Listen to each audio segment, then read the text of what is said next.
ये बापू नहीं है, डाकू है। बापू नाम तो शर्म आती है कहते हुए।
अल्लाहु अल्लाहु अल्लाहु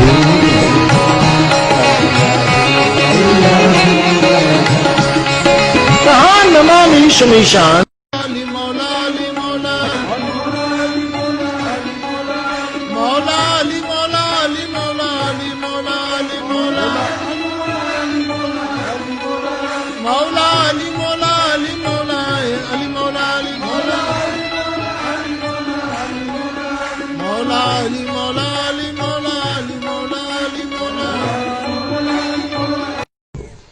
मुझे मैं रम कथा में संकीर्तन कराता हूँ और बीच में हरि बोल कराता अली मौला अली मौला अली मौला बुलाता हूँ और पूरी सभा अली मौला का कीर्तन करती है।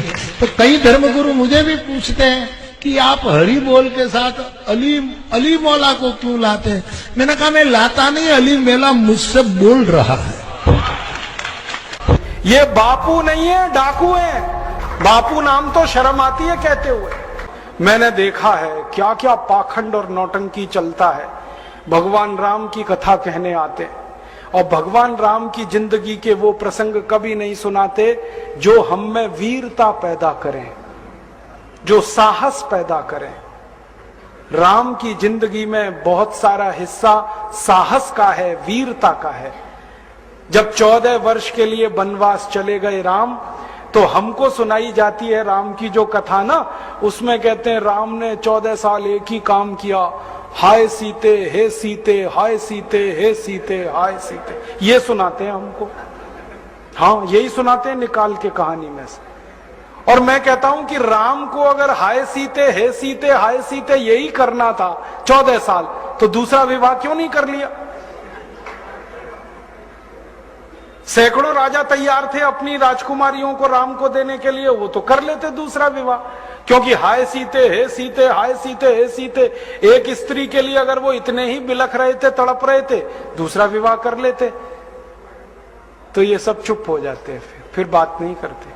फिर मैं उनको रामायण में से निकाल के दिखाता हूं, देखो राम ने हे सीते हाय सीते कहा नहीं कहा ये मुझे नहीं मालूम, लेकिन 14 साल वन में रहते हुए सैकड़ों राक्षसों का संहार किया उन्होंने, मारा उनको और धर्म राज्य की स्थापना कराई। ये कहानी नहीं सुनाते क्योंकि इससे वीरता पैदा होती है।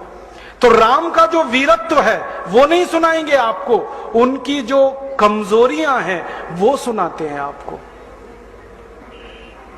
और राम कथा जब वर्णन की जाती है तो मंच पे बैठ के आहा कैसे आंसू ढलल ढलल आंसू निकलेंगे, आपको भी रुलाएंगे, खुद भी रोएंगे। किस बात के लिए हो, राम को वन गमन में इतना कष्ट हो रहा है, वन में इतनी तकलीफें हो रही हैं, तो राम की तकलीफों का वर्णन कर रहे हैं, आंसू आ रहे हैं। और ये सारा वर्णन एयर कंडीशन्ड मंच पर बैठकर होता है। अपने को तकलीफ नहीं होनी चाहिए, राम की तकलीफों का वर्णन कर।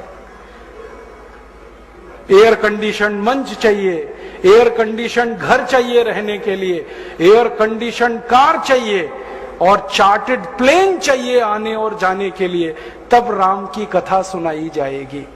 जो राम जिंदगी भर पैदल चलते रहे, जिन्होंने अपना रथ भी छोड़ दिया था अयोध्या से निकलते समय, वो राम ने जिंदगी भर पैदल चल के काम किया और यहां एयर कंडीशन कारों में घूम घूम कर, चार्टर्ड प्लेन में घूम घूम कर राम की कथा सुनाते हैं।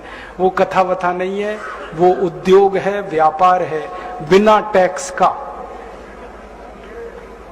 और मुझे बहुत शर्म है ये कहते हुए, समय आने पर प्रमाण से बात करूंगा कि राम कथा कहने वाले ब्लैक मनी को व्हाइट मनी करने के काम में लगे हुए एजेंट हैं और इससे ज्यादा कुछ नहीं।